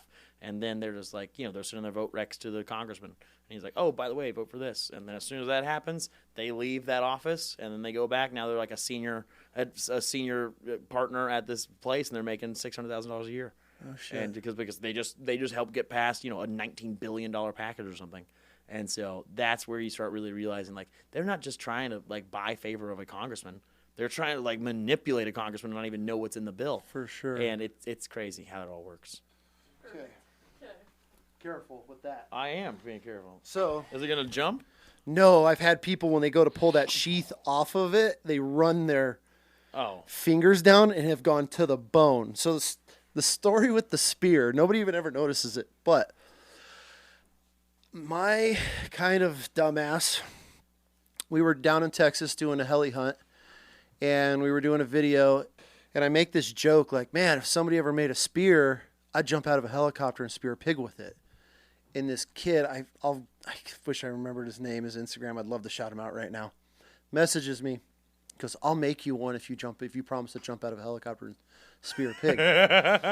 And at that point, an airdrop hoplite. I'm like, well, I got to do it. I had this image and just, you had to. Young and dumb. So this kid hand carves this whole entire handle out of, God, what was it? It's one of the strongest woods like that you can get. Yeah. Hand forges this spear tip. What? Yes, hand forges everything. Makes the whole thing himself. So we show up, and he's like, man, I only live like an hour from this ranch. Can I come and watch? We're like, absolutely. So my buddy at the time, he's now passed. His name was Gideon. He was one of the owners of Pork Choppers in Texas. So Pork Choppers is a great name for a helicopter. He ended up passing away in a helicopter crash. But so anyways, this kid shows up with this spear, and I'm like, fuck, I have to jump out of a helicopter now. You had to at that point. And spear a pig with it. And so we off to the skies we go, and we find this pig, and there's this big giant pig running through this field, and helicopters coming up on it. This pig's running, and we got it all on video. And this pig turns and looks, and all I see are these giant cutters. I got my buddy is flying the bird, and I got two buddies behind me, and everybody's like looking at this pig and looking at me like, good luck. I got the skull downstairs. I'll show you. I mean, dude, I'm talking like five finger length cutters. Jeez. Massive. You could see it from the air flying over this thing. And I was like, I don't know if I'm going to jump on this thing. And my buddy, the pilot, Gideon's like, he's like, I probably wouldn't. So I'm like, get me on it. And this pig's running. And I've never thrown a spear in my life like this, right? I've had the spear in my hand for couple hours beforehand playing with it, like, chopping some bamboo or whatever on this place. We're hovering over, and I get this spear, and I'm standing out on the skid of this helicopter, not strapped in anything, and I just, boom, and that spear just, boom, perfect hit, buries this thing right in this pig, this big boar as it's running, and it just tumbles over. Wow. And I look back, and my buddy's live on Instagram. This is before you could save lives. Dude. And everybody, the whole bird's like look like dumbfounded. That's I'm like, the greatest kill of all shit. Time. Thought greatest kill of all time. So I jump out, and they're like, the bird takes off. They're filming, got a camera guy, so they're filming as I'm on the ground. Like, yeah. I walk up and pull this spear out. This pig goes, it comes right back to life. I pull this little 380 out. I'm like, bah, bah, bah, bah, shoot this pig. So that was that. So then we're like, we have to jump out. So we end up finding this giant sow, huge pig, and she's running. I'm like, fuck, this is it. Like, I got to do this, and we're all filming it. And my dumb ass opened my mouth. And right as we get this pig and we're over the top of her, and I'm fairly high. Like, it's higher than the ceiling. I mean, I'm up there. And I'm like, all right. And my buddy's flying. We're pushing over this pig, and he's looking. And right as I think I'm good, as soon as I leave that bird, my feet leave those skids. I think they're called skids. That pig goes whoop. It just turns mid-air. I just whoop and throw the spear and bury it right behind the front shoulder. Dude, you were made for, you need to go fight at marathon. No, I don't. No, these days are long gone. And the pig runs off, and they got it all on video, and it piled up not too long after that. It was wild. So that's a sweet spear. Yeah, a but great that's why story. I'm saying be careful because dudes will, and then they grab like this and they'll Yeah, they some run people their fingers down. I don't know why, but we've all been there. that's the story of the spear. But You don't yeah. make that mistake twice. Yeah. So, anyways, back to you, dude. I got some questions for you. This is actually from a buddy. You can throw that on the floor wherever. That I had to play twice with this guy actually. Kyle Hills. He's actually picking up major tomorrow. He started as enlisted. Him and I were troops And he's together. becoming a major? And he's been in this whole entire time. Wow. Yeah, when he joined in 2004. We all did 2 deployments together. He stayed in. He went That's the officer nuts. route. Yeah, so he pins on tomorrow, actually, major. That's So incredible. It's pretty cool. His question is, how large of a factor is the influence and contribution to the lobbyists when considering a topic to vote on? That's completely dependent on the congressman. So I will Okay. talk about for myself, not a factor whatsoever. I would never even think about it. But for a lot of people who struggle with raising money, it's everything. Really? I mean, it is almost everything, unless it is like, every congressman has their 1 or 2 issues that like they're known for, and so unless it's involving one of those, they will just do whatever makes the most political expedient sense. Really? And so it's like, oh well, we all have to vote against this, and then sometimes it comes down to where it's like Democrats will come over and be like, hey, we really need to pass this bill, but we need 5 of our people won't vote for it, so we need 5 of yours to get it passed. And so we'd be like, okay, who's in the safest seats? Who could like get away with doing this? And then everyone votes against it, it's such a uniparty situation. Yeah. I mean, everyone, a lot of guys will have their time in the chamber. It's like, oh, I got to vote with a Democrat this time. I'm going to get a little hate for it, but I'll be fine. And then, a bunch of lobbyists will be like, well, we'll make sure that you make up enough money to win those votes shit. back. And it's crazy. It's all money, man. A lot of it's money. A lot of it's money. And then if they can't get you with the carrot, they'll come with you with the stick. So false allegations, maybe they'll send. I always tell new congressmen or new people coming into that area, it's like, just remember, if you're in some random small town in Missouri, and I'm sure there's a lot of beautiful women in small towns in Missouri, but you see like a top level world famous model walk in, and she just looks at you and thinks you're the funniest, most amazing guy in the world, and she's with her friend, she's like, we should all go back to the hotel. I'm like, brother, I promise you're not that funny, you're not that good looking, and she meant to meet you that night, and it's going to turn out really bad. And that shit happens, huh? Oh yeah. Do you live, maybe not so much you, but do you live in a constant state of, I don't want to say fear, but paranoia? Like, do you, especially in those stages when elections are going on, you're new to it. I mean, your head has to be on a swivel. Yeah, and it is such second nature to a lot of people in that world that like we don't really think about it. Where it does become difficult is if I'm with somebody who has a hard time putting on a face or like, not saying their mind, or it's not that you're lying, but like omitting information or something because like you just can't say it at that time because there's certain people around or whatever. Okay. Or having to act like you like somebody. So I have a few people in my life who have a hard time with any amount of, not that it's dishonesty, but just having to play the game, at some level. And so it gets exhausting, especially for them, but it gets difficult to have to remind them, hey, you can't say that in front of these people. Or like, hey, you can't act like you like this person because this person hates this person. Or, hey, you have to do this for this crowd. Or, hey, you need to do this. And then they'll just be like, that's not me. Like, I don't believe that. And I'm just like, it's like, okay, well, that's sorry. Yeah. It's kind of the job you got to do right now. Like, I was like, or you'll be sitting there, you're having just a good night. Everybody's having a lot of fun. But hey, guys, everyone, like, lock in. Stop having fun. Why? It's like, because that person over there works for this news company. And they'll be like, how do you know that? They can't even hear us. I'm like, I promise they can. Like, I promise they can. Because they might, but the person that works for them sitting next to you. Exactly. And that's just like, these people are paid hundreds of thousands of dollars a year to do this job. To find anything Yeah, and so that's where it gets difficult is if people that don't enjoy it. Yeah. Not that I enjoy it, but just people that have a difficult time with it. Here's a kind of a personal question. As, a devoted Christian you are. Oh, please, dude. You want me to go get a break? I can get it. Okay. No, we're good.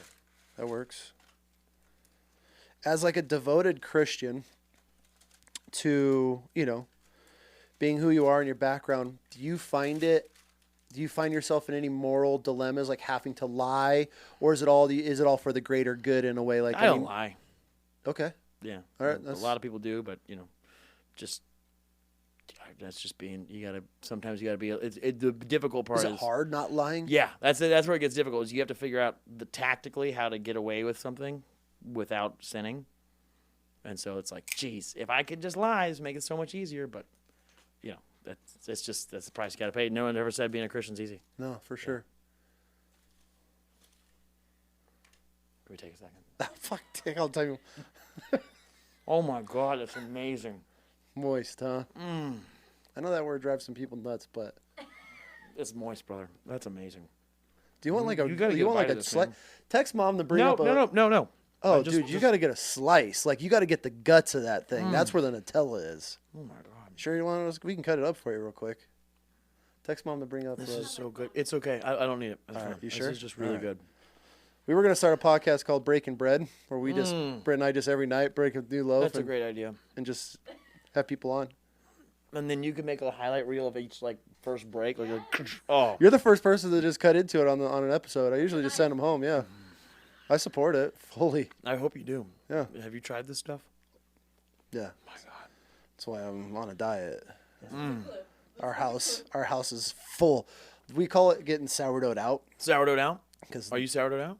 not right now. We're good. There's times where we have it for breakfast, lunch, and dinner. So we make a pizza loaf. We call it the Bigiorno. So when you get home, let me know when you're going to be home for a few days. How many damn knives do you have on you?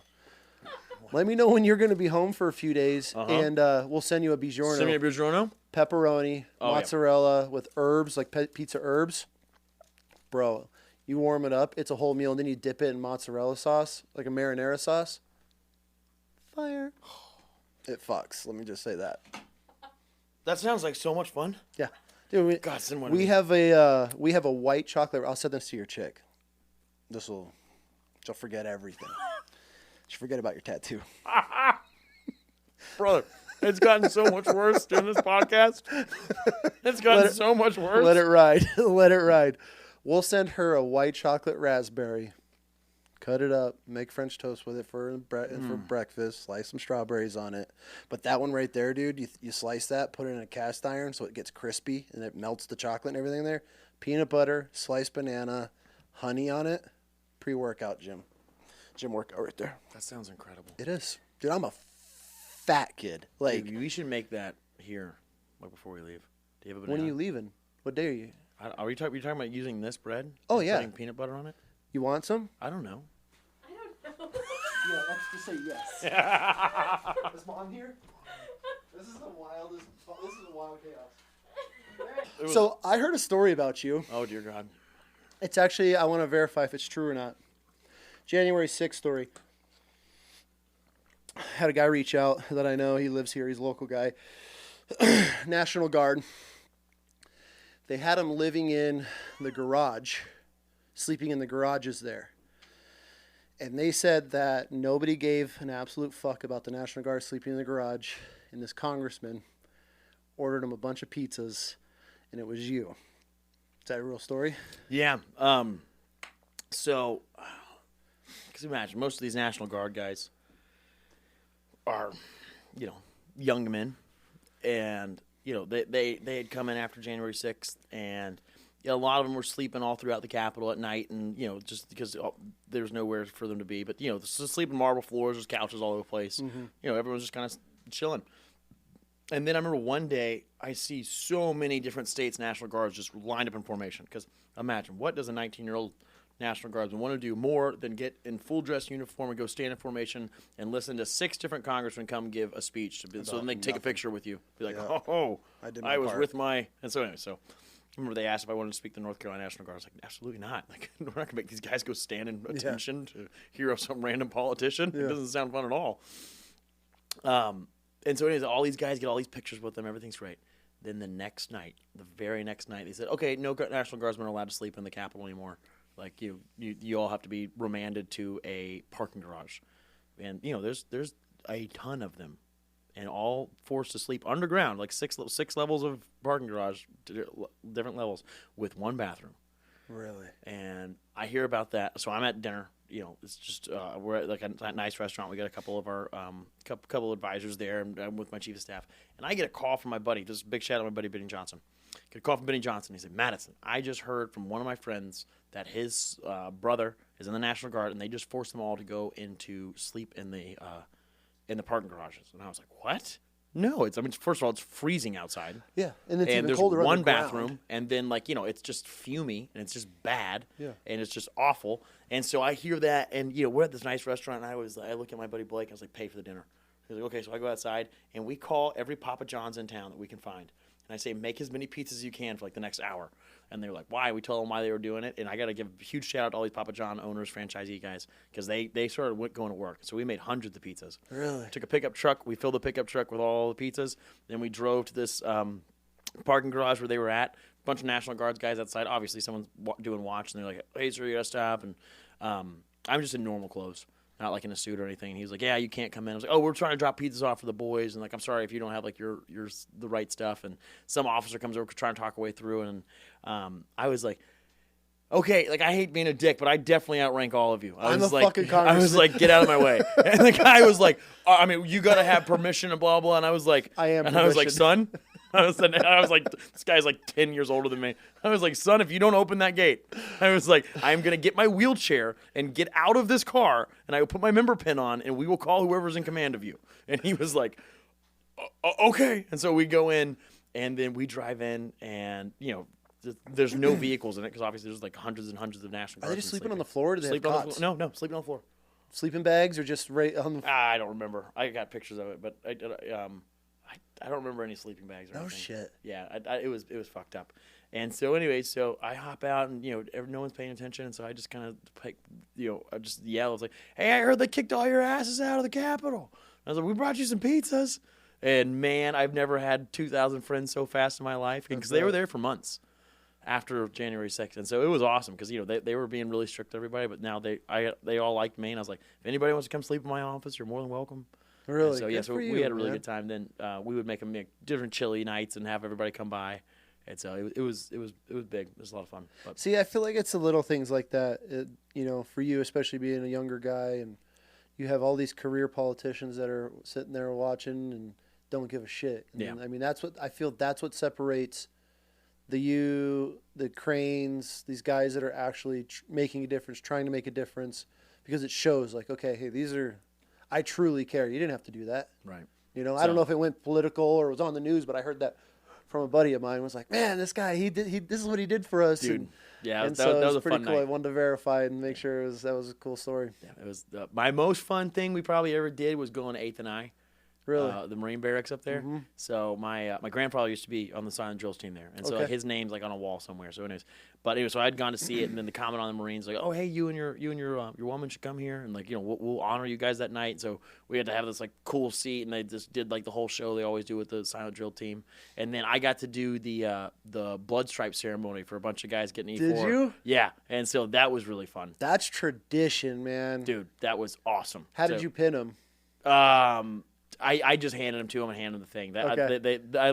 I'm not a Marine. I'm letting Marines do the pinning. That's their own thing. It's cool you got to experience that, because people always ask like, what's the difference between the Army and the Marine Corps? And my biggest thing between the Army and the Marine Corps is our customs and courtesies and traditions. Well, that's weird. People are formerly in the Army. A Marine's a Marine forever. I mean, I've never met a Marine who's not a Marine. Like, yep. I'm like, yeah, dude, I can tell you're a Marine. The years of traditions of what goes on, I'm sure it's very filtered down being up at the flagpole and you got all the brass around, but like in a grunt unit, in a field unit, did you get your blood stripes? Like we couldn't walk for a week. I mean, because anybody listening who doesn't know is when you pin on E4 or corporal, you get your red stripes down your legs on your blue trousers. Montezuma, right? Because all the E4s died and all the bloodshed. So, and the tradition that's carried on to this day is obviously when you get pinned, you get your chevron shoved into your collar. I'm sure they don't do this anymore. I would love to know if they still did.